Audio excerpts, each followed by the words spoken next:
Jangan lupa untuk subscribe dan nyalakan lonceng notifikasinya.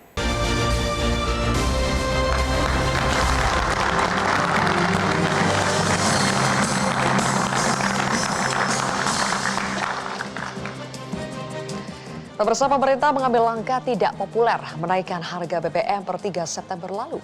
Guyuran subsidi BBM dalam APBN 2022 yang membengkak 3 kali lipat hingga 502 triliun rupiah ternyata lebih banyak dinikmati kaum berpunya.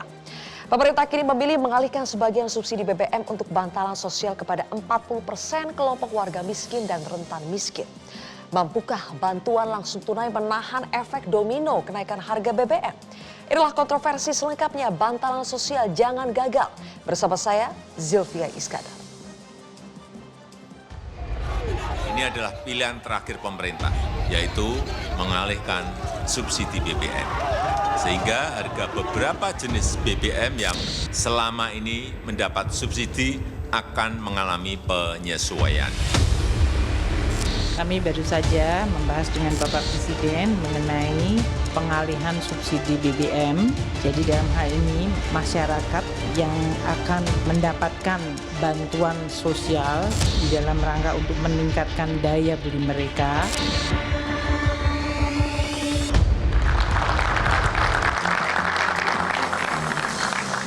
Pemirsa, untuk membahasnya sudah ada 4 orang narasumber di Grand Studio Metro TV. Yang pertama adalah anggota Komisi 6 DPR RI, ada Andre Rosiade. Berikutnya ada pengamat kebijakan publik Trubus Rahadiansyah. Selanjutnya Presiden Asosiasi Serikat Pekerja Indonesia atau ASPEK Mira Sumirat dan Direktur Eksekutif Indef Tauhid Ahmad. Serta bergabung melalui sambungan Zoom ada Direktur Eksekutif Indikator Politik Indonesia Burhanuddin Muhtadi. Selamat malam semuanya, terima kasih sudah hadir di kontroversi pada malam hari ini. Saya langsung ke Ibu Mira. Pemerintah bagikan BLT sebagai kompensasi kenaikan harga BBM subsidi. Cukup tidak buat serikat pekerja? Gini Mbak, jadi memang yang pertama belum usai kita terkena badai pandemi COVID tahun 2020-2021. Banyak kawan-kawan kami yang di PHK massal, kemudian juga upah 2021 nggak naik. Dan kemudian banyak juga yang dirumahkan tapi tidak dibayarkan. Banyak yang di PHK, kemudian pesangonnya juga belum dibayarkan sampai detik ini. Dan banyak sekali kenaikan harga barang kebutuhan pokok yang lumayan tinggi. Sebelum naik harga BBM, itu barang sudah melambung tinggi gitu ya, harga-harga pokok. Lalu yang kedua, bantuan subsidi upah atau BSU ini yang disasarkan bagi para pekerja buruh yang upahnya di bawah 3,5 juta. Padahal kalau di Jabodetabek itu agak minim, kurang banyak yang mendapatkan upah 3,5 juta, rata-rata di atas 3,5 juta. Nah persoalannya dampak kenaikan harga BBM itu menyasar semua kawan-kawan pekerja buruh yang mendapatkan baik upah yang di atas 3,5 juta, dan angka 5 juta itu terdampak. Nah persoalannya lagi, mereka kan ngambil data dari BPJS Ketenagakerjaan. Banyak para pengusaha, perusahaan yang tidak mendaftarkan pekerja buruhnya untuk angka upah di 3,5 juta itu. Artinya ini nggak jadi efektif juga. Dan lagi-lagi data yang diambil ini kan amburadul juga. Pemerintah memiliki data yang sangat-sangat amburadul. Dan orangnya itu lagi kayak bansos, kemudian BLT. Itu dipastikan pekerja buruh nggak dapet gitu loh. Dan itu datanya itu ya dari kawan-kawan pengurus RT dan kelurahan, dan orangnya itu juga. Banyak kawan-kawan kami yang nggak dapat sama sekali meskipun dia sudah di PHK dan pengangguran. Jadi meskipun ada bantalan sosial dirasa tidak efektif tidak untuk akan pekerja pernah buruh ya? mencukupi juga karena Tidak itu akan dapatnya mencukupi cuma juga. sekali gitu. Baik. Sedangkan dampak kenaikan BBM itu sangat lama. Pemirsa, kami informasikan sebetulnya kami juga sudah mengundang perwakilan dari Kementerian Keuangan dan juga Kementerian Sosial untuk berdiskusi pada malam hari ini. Tapi tidak bisa hadir dari keduanya. Oleh karena itu saya akan lanjut dengan menampilkan data. Indikator Politik Indonesia melakukan survei dari periode 25 hingga 31 Agustus 2022 yang terkait dengan subsidi BBM. Apakah subsidi BBM dirasa tidak tepat sasaran? Ada 35,6% yang setuju, 17,7% sangat setuju. Berarti sebetulnya mayoritas 50% itu setuju kalau subsidi BBM selama ini tidak tepat sasaran. Berikutnya kita akan lihat sebetulnya bentuk subsidi yang diinginkan oleh masyarakat atau setidaknya responden di sini itu seperti apa sih? Ternyata dibandingkan subsidi tunai langsung, lebih banyak 58,6% responden yang setuju dengan subsidi harga barang sehingga lebih terjangkau dan bisa dinikmati seluruh masyarakat. Nah, untuk menggali lebih jauh mengenai hasil survei Indikator Politik Indonesia ini, sudah bergabung Direktur Eksekutif Indikator Politik Indonesia, Mas Burhanuddin Muhtadi. Selamat malam, Mas Burhan. Malam, Sylvia. Oke, Mas Burhan, dari survei yang pertama, meskipun mayoritas mengetahui atau merasa bahwa subsidi BBM selama ini tidak tepat sasaran, apakah mereka setuju? Tergambar tidak yang tahu kalau selama ini subsidi BBM tidak tepat sasaran, apakah mereka setuju dengan kenaikan harga BBM? Jadi dari hasil survei kita, meskipun sebagian masyarakat tahu bahwa subsidi BBM lebih banyak dinikmati oleh mereka yang relatif mampu, tetapi secara umum masyarakat itu tidak setuju dengan kenaikan harga BBM. Jadi survei ini dilakukan sebelum kenaikan harga BBM resmi ditetapkan oleh pemerintah tanggal 3 September. Tetapi temuan yang kami dapatkan itu 78% masyarakat menolak kenaikan harga BBM. Jadi memang sangat besar penolakan itu terjadi. Ini kebijakan yang tidak populer dan ternyata berkaitan dengan sikap masyarakat yang selama ini menilai bahwa subsidi itu seharusnya tidak dalam bentuk subsidi BLT kepada masyarakat yang membutuhkan, tapi subsidi harga barang. Nah, ini memang sebentuk oportunisme warga juga. Jadi warga kelas menengah pun memilih jawaban sebaiknya subsidi dalam bentuk harga barang. Kenapa begitu, Mas Burhan? Alasan utamanya apa? Nah, ini kan alasan utamanya mereka yang berkemampuan bisa menikmati subsidi kalau subsidinya dalam bentuk harga barang. Jadi kalau kita cek misalnya pernyataan ini konsisten dengan banyak pertanyaan yang kita tanyakan. Misalnya kalau ditanya beban APBN yang membengkak, dinaikkan BBM, mereka tidak setuju. Mereka malah meminta pemerintah semaksimal mungkin tidak menaikkan harga BBM meskipun harus hutang. Kemudian kalau kita cek misalnya siapa yang setuju subsidi harga barang, itu banyak kelas menengah. Bahkan yang menarik adalah dari 78% masyarakat yang menolak kenaikan harga BBM, itu semakin tinggi pendapatan warga, semakin menolak. Artinya apa? Karena mereka diuntungkan dengan subsidi BBM. Termasuk kita juga punya pertanyaan seberapa sering menggunakan pertalit atau solar. Baik. Semakin sering menggunakan pertalit dan solar, semakin menolak kenaikan harga BBM. Oke. Nah, ini kenyataan yang kita hadapi, tetapi bukan berarti pemerintah kemudian bersembunyi di balik alasan klasik yang selama ini mereka sampaikan. Kan alasan yang selalu kita dengar dari pemerintah adalah subsidi salah sasaran. Itu alasan sejak zaman dulu sampai sekarang. Ini bisa menjadi bumerang.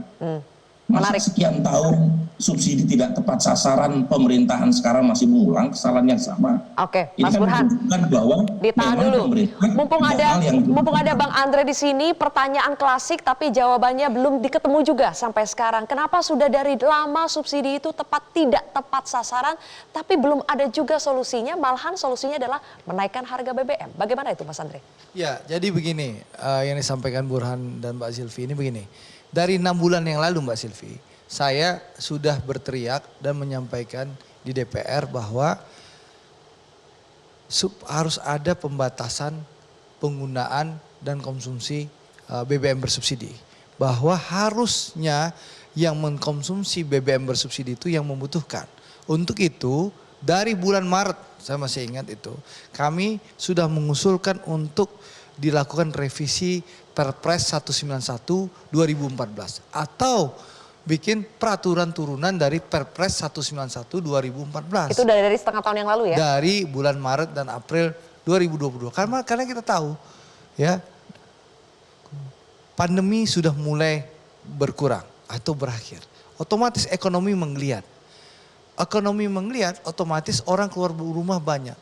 Jadi otomatis konsumsi BBM meningkat.